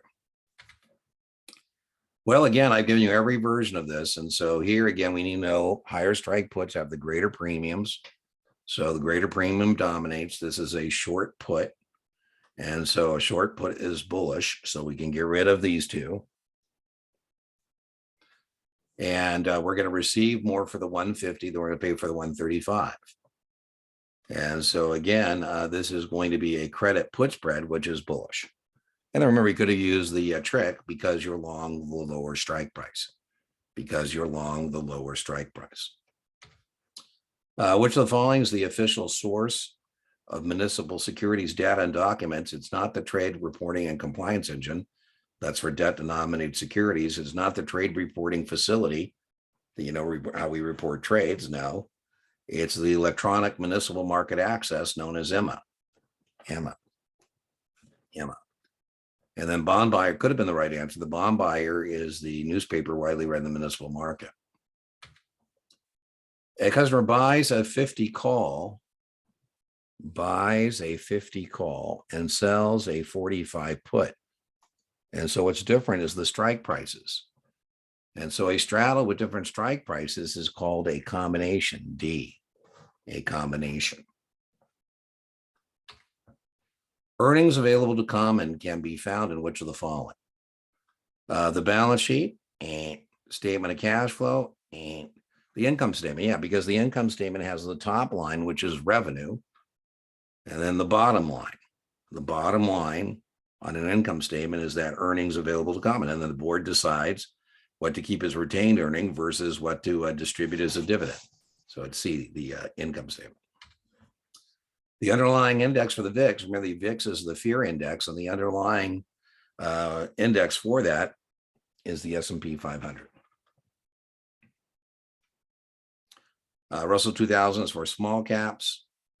Dow Jones is a price weighted index, and we already had the answer for the Wilshire 5000. Here the answer is B as in boy. A corporation's balance sheet shows the following: current assets of 40 million, inventory of 20. Doesn't matter to answer this question. The current ratio is the current assets divided by the current liabilities, which in this case is 10. And so that is 4 to 1, 4 to 1. The S&P index is trading at 1864. The S&P 500 1850 May call is trading at 18. So index options have more in common than they do differences. They have more in common than they do differences. So, you know, as long as you don't freak, you should be okay. So in this question, they're telling me that the market price is 1864. That's the market price. And it's telling me that this is an 1850 call. That's the strike price. XP means strike price. So it looks like to me that that has 14 points of intrinsic value. And remember, the intrinsic value plus the time value equals the premium, which in this case is, let me see, I move my annotation out of the way, 18. And so that means we have 4 points of intrinsic value. And so the answer is B. And again, you know, as long as you don't freak out on this thing, you should be okay. You should be okay. So they have more in common than they do differences. More in common than they do differences. What describes the taxable equivalent yield? So now we're going from the tax-free yield. I say in your bracket, getting X tax-free, not paying taxes, is the equivalent of getting X and paying taxes. And so we are going to multiply or divide. When we're doing tax-free to taxable equivalent yield, we're going to divide. And so we're going to take the tax-free yield and divide by 100% minus the tax bracket. So the answer is D. D. Random distribution. So again, it's about the answer set. As I told you in these practice tests, I like to rotate answer sets, and sometimes the right answer is not the right answer. It serves as a distractor. That's the deadline for wrong answers. And other times, what was a distractor in a previous question becomes a right answer or correct answer in a different answer set. And so here in a variable annuity, it's going to be last money's in or first money's out. A, remember, whatever yields the most for the U.S. Treasury. All the following might be found in a tax-free money market fund. So I say, what would you want to do in your idle cash in your brokerage account? Do you want to put it in a traditional bank account, or would you like to put it in a money market fund? And you say, what's in a money market fund? I say, oh, that was on my Series 7, high quality debt, maturing in less than 12 months. And you say, oh, well, what would that be? Well, in our taxable money market, that would include bankers' acceptances, commercial paper, negotiable jumbo CDs, tax bills, T-bills, excuse me. In our muni fund, that would include bond anticipation notes, revenue anticipation notes, and tax anticipation notes. Bankers' acceptances are in a taxable money market fund, not tax-free. So I'm anticipating the municipality uses these notes as the equivalent of borrowing against receivables on a short-term basis. So usually note means 2 to 10 years, but not in municipals. It means, maturing sooner, high quality debt maturing sooner. And so BAN, RAND, and TAN. We're anticipating revenues. We're anticipating taxes as the muni equivalent of borrowing against receivables. A customer sells a September 50 call at 3 and sells a September 50 put at 3. Oh, looks like I got a good duplicate slide here. I think we did this before. We wanted inside, so I guess I accidentally hit duplicate slide there. I think I had to fix it last time, so maybe that's what happened. Maybe we wanted in between the break evens. By the way, you should note, by the way, this has unlimited risk because once it goes outside the break evens, woof.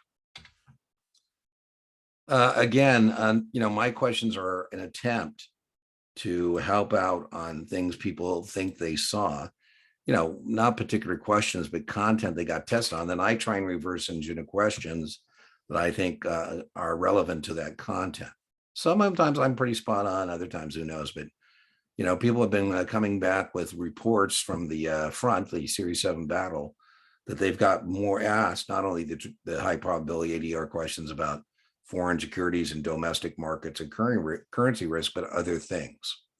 And so here's another thing. Now, again, this used to be testable content. It's still testable content, but for whatever reason, I haven't anybody tell me they've seen it in years. You can tell recently. So a customer owns an American depository receipt. The country of origin has a 15% withholding tax.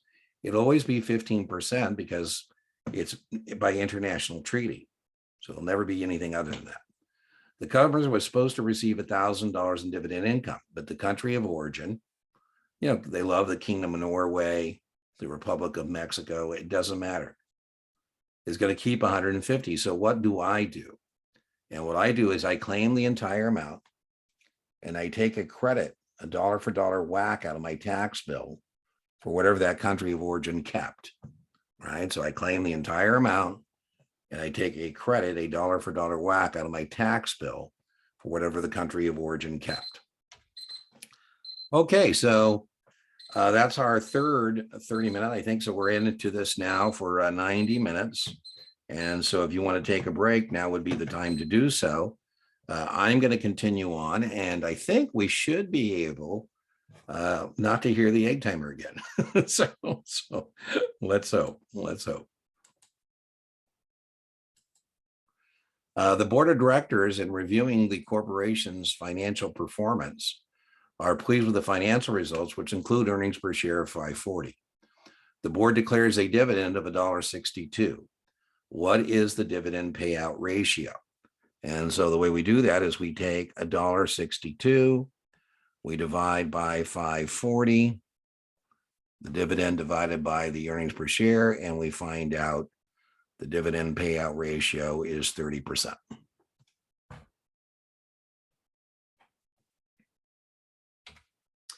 A customer has a mutual fund for 2 months. The fund distributes a long-term capital gain. So the capital gain distribution is based on the mutual fund's holding period, not yours. And so the answer would be B. Now, another one, I didn't make up a question that is very recently, but maybe next practice test 5, is make sure you understand that if I tell the mutual fund that I don't need the dividends, I say, hey, I want to put this into a dividend reinvestment program, and I want you to buy me additional fund shares. The IRS says, Dean, as far as we're concerned, you could have got the money. That's the same as getting it. So I'm going to owe taxes in a dividend reinvestment program for any capital gains or dividends I reinvest into the fund. Again, assuming it's not my retirement plan. Again, you don't make assumptions less in the question. So in a DRIP, a dividend reinvestment program with a mutual fund, if I reinvest those dividends, I still am getting constructive receipt and I owe taxes on. This one is B. Now, when you redeem the shares, that would be how long you've had the redemption, whether it's long-term or not.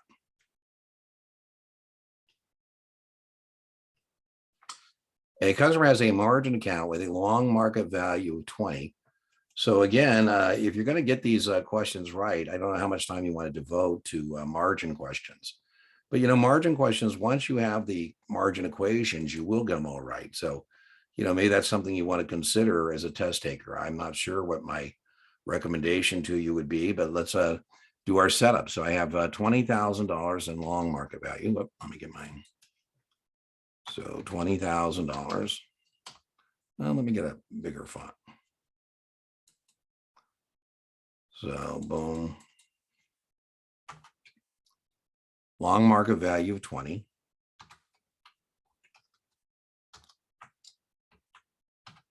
And then it says I have a short market value of 10. So I'm going to put that over here.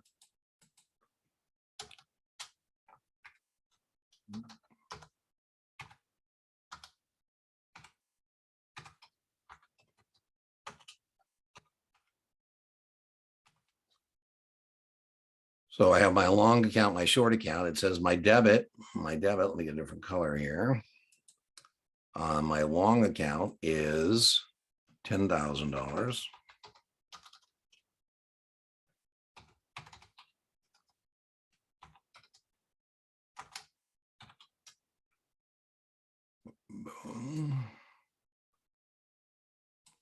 And it says my credit register is 15.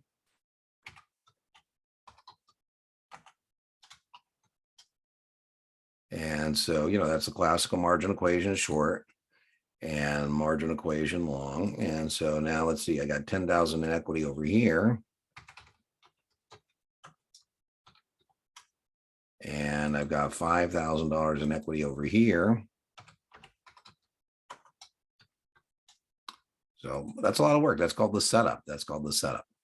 And what is minimum maintenance? So I should definitely know the numbers. I mean, it depends on your draw. This would be a face of death draw, but you should certainly know that long, that's 25%, right? So 25% on the long and 30% on the short.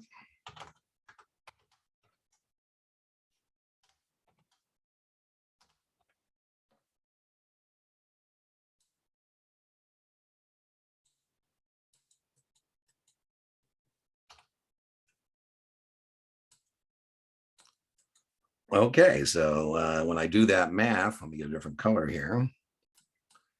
25% of the, geez, Dina almost made a mistake here. It's not 25% of the debit. Whoop. So, by the way, that's why it's good to have a process. So if you have a process, then you go to look at it again, you say, wow, okay, well, that's not correct. Put that back. Let me get my eraser here. I don't know why it's erasing the whole thing. Well, that's okay. I will fool it. I'll just put that back again. Let me put that back in there. Remember, because it's 25% of market value. So the debit was $10,000. Boom. So now I'm back in business. And let me get this out. 25%. Okay, so now 25% of that long market value is going to be 5,000. And 30% of the 10 is going to be 3,000. And so right now I have no problem because minimum maintenance is 8 and I've got 15. So I got no problem. But the answer to this question is A. Right? So 25% long. I think that's more likely, by the way, is that you need to know what those numbers are, not do you have to do practical application of it.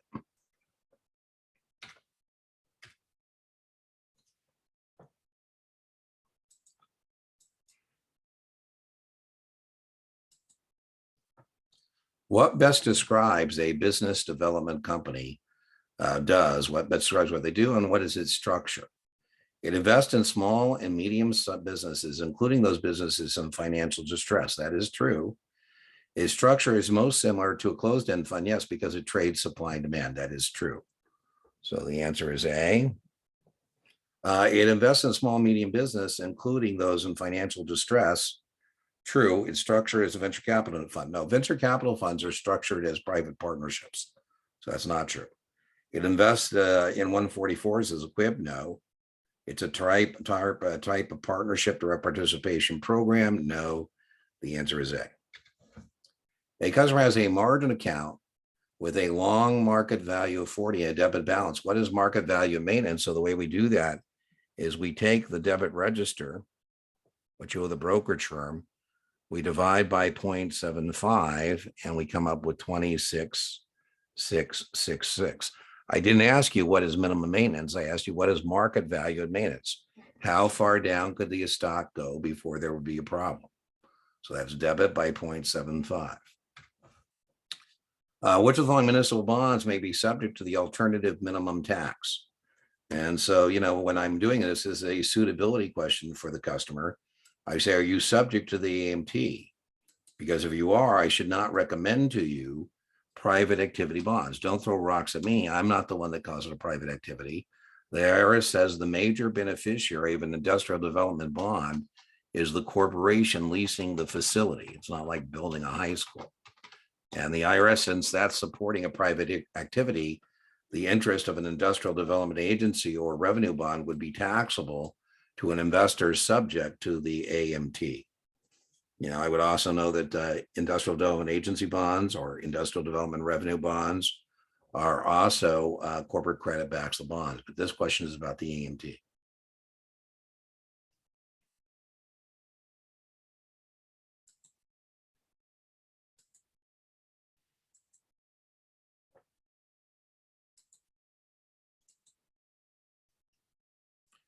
Which of the following does not allow for an appeal? A code of procedure certainly does.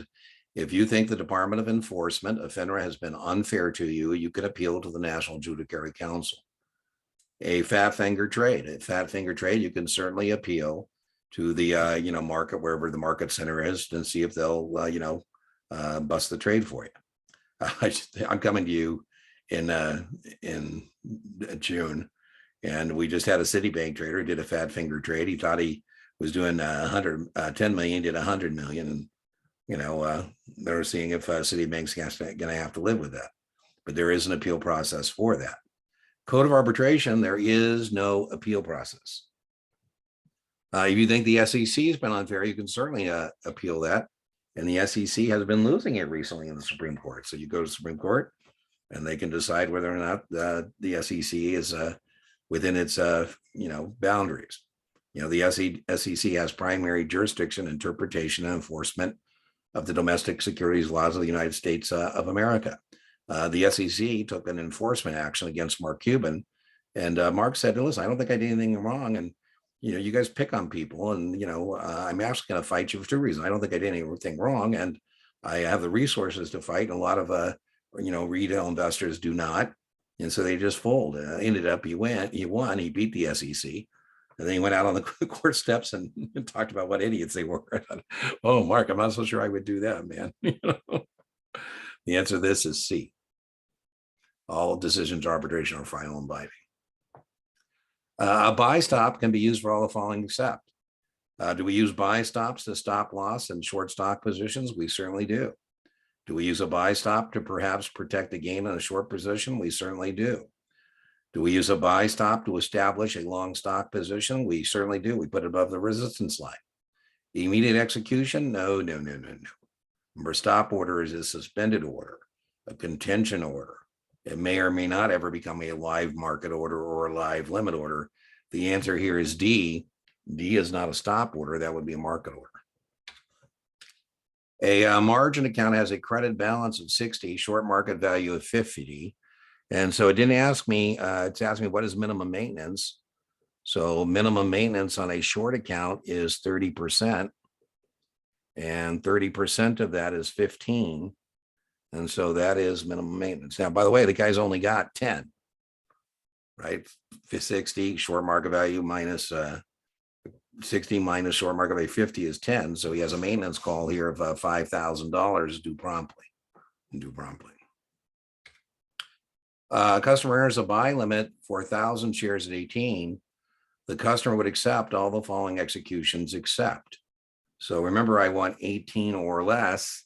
So I'd accept that one. I accept that one. I would accept that one. I wouldn't accept 1801. I would not accept 1801. As a buyer, my price or less. As a seller, my price or more. Here we go. A customer buy limit at 18 was executed at 1801. So that is an error not in the report. That's an error in the execution. And so now the broker dealer. So remember, if it's an error in report, the customer is obligated. If it's an error in execution, the broker dealer is obligated. So the answer is B, as in boy. XYZ or BFD declares a 3-for-2 stock split. The customer owns 200 shares of BFD, will receive how many additional shares after the split? Be careful. I didn't ask what's the total position. I asked how many additional shares. So we take our calculator, we take 3, divide by 2. That gives me the new multiplier. I'm going to times that by my share position, which is 200. And so now I have 300 shares.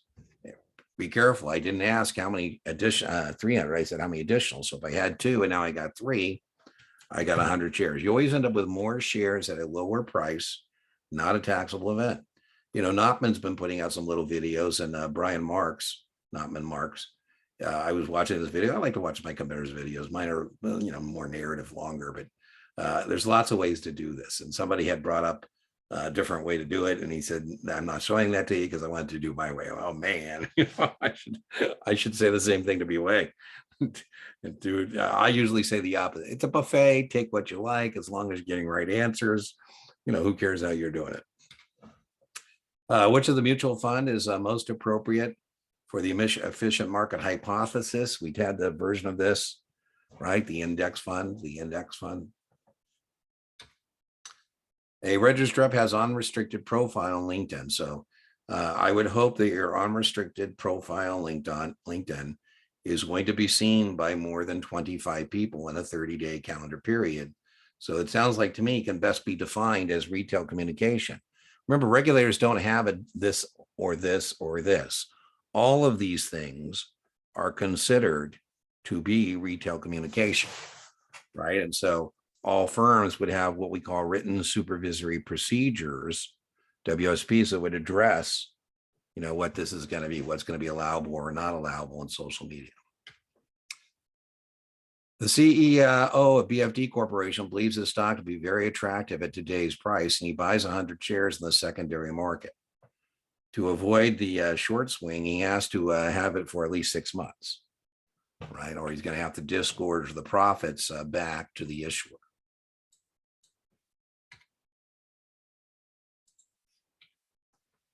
Leaps.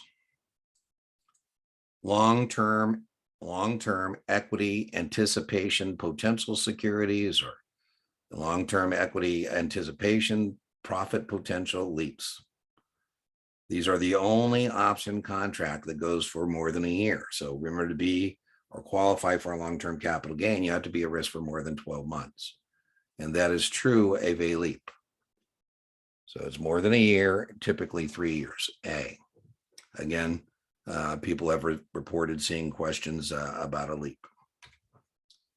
BFD has issued a 6% straight preferred stock. So it doesn't matter because it doesn't go into arrears. It doesn't go into arrears. So if it's straight, all you got to do is pay this year's dividend par times 6%. And so all they got to take care of is the current dividend, A. So be careful, man. One word, that's one word difference between the last time we saw this question and this time. Kind of a weird thing. I don't know why they'd be interested in this. Again, what I do is collect, you know, encounters people have had on the exam, and they got asked about ETFs. Now, I kind of get why they would ask this, because you're supposed to be able to contrast an ETN with an open-end fund. So I kind of get why this might be the chosen method to test you on this, but you should definitely know it's not that. Because what is testable is to be able to, contrast ETFs from open-end mutual funds. You can buy them on margin, that kind of thing. Anyway, it's not T+1, it's T+2, right? So T+2, they trade like a stock. A customer wishes to know what annuitization would result in the largest monthly payout, and you respond by saying life only. If you want the insurance company to pay you and just you for your life only, that will give you the largest monthly payment. A customer owns 1,000 shares of BFD with a cost basis of 50. The customer dies. So Uncle Dean is no longer a living, breathing human being walking planet Earth. My nephew now receives that. So now my nephew's cost base is going to be stepped up to $75 a share. So the cost base is market value at death. Market value at death. So giving you both of these versions. So just be careful when you're reading the question. Is somebody still alive or are they dead? A mutual fund has received a redemption request from its customer. How many days does the mutual fund have to meet the redemption request? They have to do that within 7 calendar days.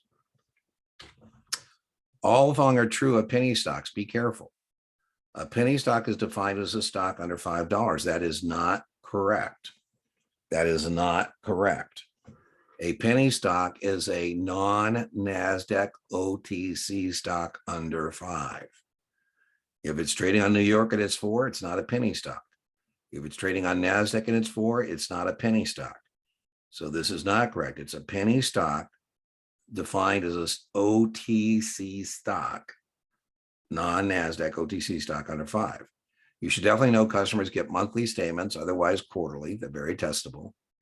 You should know they have to sign the disclosure statement unless they're an established customer. And you should definitely know what makes somebody an established customer. 3 trades or funds with the broker dealer for a year. All the following are true of 147 exempt transaction. So this is a safe harbor under 33. This is an intra-state offering of securities. And so the issuer must have 80% of their business and assets within the state. That's true. It can only be sold to the residents of the state. That's true. After 6 months, the residents can resell it. That's true. There is no blue sky requirement. Blue sky are state laws. Blue sky. So, whenever you leave the state, there's a sign saying leaving California, entering Nevada. So depending on what blue sky you're under depends on the rules. And I am going to have to register this interstate offering with the state administrator through what's called qualification. Wouldn't worry that does a major deal on your Series 7, but some of you are going to take a 63 or a 66, and it's going to be a little bit of a bigger deal on that. Boy, please note the N is for note. So you have a creditor relationship with these financial institution or sponsor. They've agreed to pay you on that note a return tied to either an index or some kind of reference benchmark. So don't get hung on what they call an exchange traded note or a structured treasury note or an equity linked note. The key word here is note. The N is for note, and that means test question, very testable. It's a debt instrument. That's not true of an ETF. When you buy an ETF, you actually are buying proportional ownership in the exchange traded fund, right? When you buy that, you are not buying a debt instrument is the point. I can't imagine any draw in which you don't get tested about exchange traded notes or structured notes or equity linked notes, just different versions of the same thing, basically. XYZ has issued a convertible bond with a conversion price of 25. So the first thing we need to do is figure out what is our conversion ratio. What is our conversion ratio? So the first thing we're going to do is we're going to take par, and we're going to divide by the conversion price, 25, to establish the conversion ratio. So very important to know we can get 40 shares. So let's put that here. So it's much more important to know the ratio than it is to know the conversion price. So you got to make a really important note to yourself. When given the conversion price, I need to establish the conversion ratio. The stock is trading at 25.50. The bonds are trading, so they're asking me to do parity of the bond because I can't answer this unless I do parity of the bond. So I'm going to take the current market price of the stock, 25.50. CMP means current market price. I'm going to times that by the 40 shares, and that will give me parity of the bond. So let's see, 40 times 25.50. I get 1,020 as parity of the bond.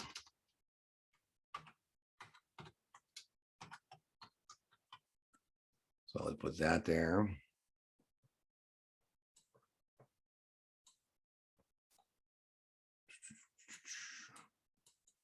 I was trying to clean that up. But anyways, that's parity of the bond. And so now it tells me that it's 10 points above parity. So 10 points, remember, a point is $10. So 10 points times $10 equals 100. And so that means it's trading at $100 over that. So 100. And that means it's trading at 112 or 1,120. In bond speak, remember, that would be 112. And so the answer here is B. So again, this isn't a question Dean chooses, remember, so just, attention test takers, right? This is stuff that people encounter, and then, I try and come up with questions that are similar to what they encounter.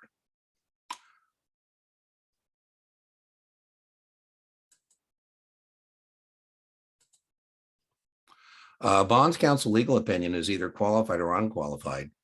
Very testable, right? They're opining. Qualified means with reservations. Unqualified means without reservations.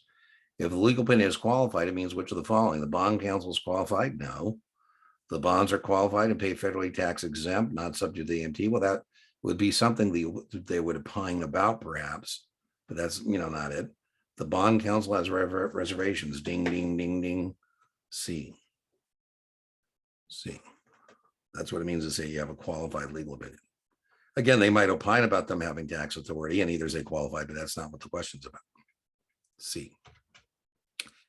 A registered rep notices in a customer's social media feed that they may have lost their job. The registered rep should do which of the following? Update the customer profile? Absolutely not. Maybe just a bad day and I'm ranting on social media. Absolutely not. Cancel open orders? Absolutely not. Share the information with a family member who's also a customer? Absolutely not. You should do nothing. You should do nothing. We don't, troll social media for customer accounts. Right? So D. The wash sale rule prohibits selling an investment for loss and replacing it with the same or substantially identical security for how many days before and after? 30. The answer is B as in boy, 30 days. A customer has a short account with a credit balance of 130 and short market value 75. What is market value at maintenance? And the way we do that is we take the credit register, and we divide by 1.3, and that gives us market value at maintenance. So we're going to take 130 grand. We're going to divide by 1.3 and we get $100,000. The S&P 500 index fund,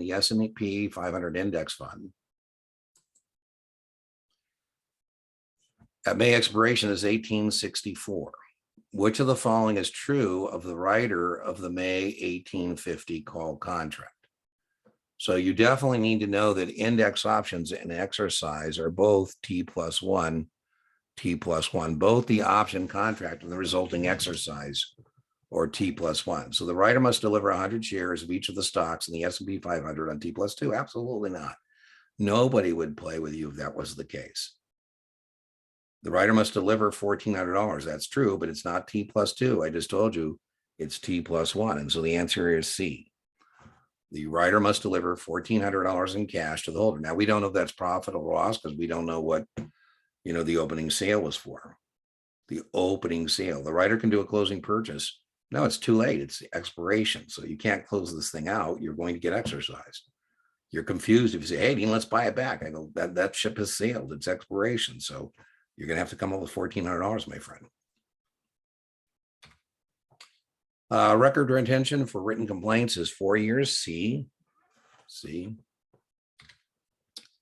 A customer is considering doing a 4% bond. So now we're going to divide. We're going to take the tax-free and we're going to divide by 100% minus the tax bracket.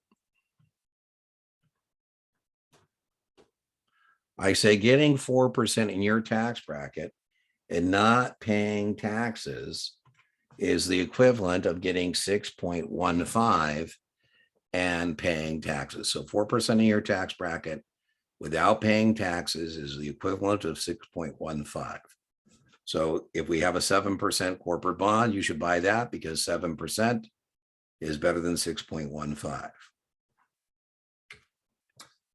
The firm receiving the ACAT transfer form has to transfer the account within how many days? So 1 day to verify, 3 business days to transfer. C is in Charlie. The holding period for unregistered stock. When you have unregistered stock, you have to hold it for at least 6 months. Now, remember, we also refer to unregistered stock as restricted stock, as red letter stock. There's a lot of words for that. A type of revenue bond where the interest and principal is paid by a tax against the benefited property is known as a special assessment bond. And if the special assessments are insufficient, the bond will default. Accrued interest for a bond is added to the price the seller is going to receive and added to the price the buyer is going to pay. We're only doing the math once, but on the confirmation, it shows up as addition. You know, as a buyer, you own the price of the bond plus the accrued interest. As a seller, your confirm will say you're going to receive the price plus the accrued interest. So it's actually B. It's both added and to both those confirms. The maximum you can take from your portfolio to your earned income is $3,000. And if you have more than that, you carry it forward. Which of the following mutual share classes typically have a contingent deferred sales charge? That would be the B shares. And we should never misrepresent that. Right? If you stay in long enough, maybe we'll waive that, but it's the B shares that have the contingent deferred sales charge. Which of the following municipal bonds pay interest may be subject? Well, again, don't throw rocks at me. I'm not the one who comes up with this, but the IRS says that a stadium is serving a public purpose, but it's not essential. So again, I'm not the one who comes up with the language. It's the IRS. It's not like building a high school. I'm coming to you from Las Vegas, and we used about $700 million in issuance of tax of bonds stadium to finance the Allegiant Stadium for the Raiders. So that serves a public purpose. You know, $50,000 get the bond over the Raiders losing another game, but it's not essential. And so again, the answer here is D. So I've shown you both of these. That's my 8 timer again. I guess we didn't quite get this thing done in the time frame I was hoping, but so I've shown you both of those, and people tell me they get asked about this, what type of muni bonds. So they were 2: private activity, industrial development revenue bonds, and now public purpose, non-essential bonds, stadiums.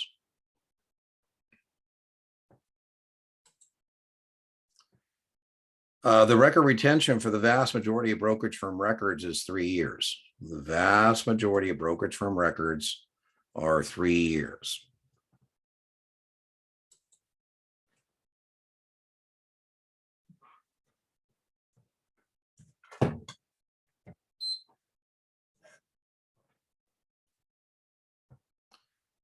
You definitely know the 5% markup policy does not apply to the primary market. It only applies to the secondary market. And that means it doesn't apply new issues. On the front page of every prospectus, we tell you what the spread is. It's typically 7 to 8%. So we actually know what that is. All the following are found on the income statement except revenue, the top line, absolutely. And then from the top line, we show you all the expenses. And at the very bottom, we have earnings available to common. So A, B, and C are there. The price to earnings is not on the income statement because you don't know the price. That's the secondary price. But PE ratio is the price divided by the earnings. So the answer here is D. D. Regulation, best interest, BI requires the delivery of which of the following? It requires the client relationship summary that tells you about potential conflicts of interest between the broker dealer and you, the customer. A customer received the OCC disclosure document and was approved. So I give you the disclosure document, I get you approved, and you do your first trade. That's very testable in that sequence. Disclosure document, approval, first trade. Then within 15 days, I need back from you the option agreement. If not, all I'm going to let you do is do closing transactions. A good way to remember this may be memory aid data 15, right? I give you the disclosure document, the characteristics and risks of options. I get your account approved by my registered option principal. You do your first trade.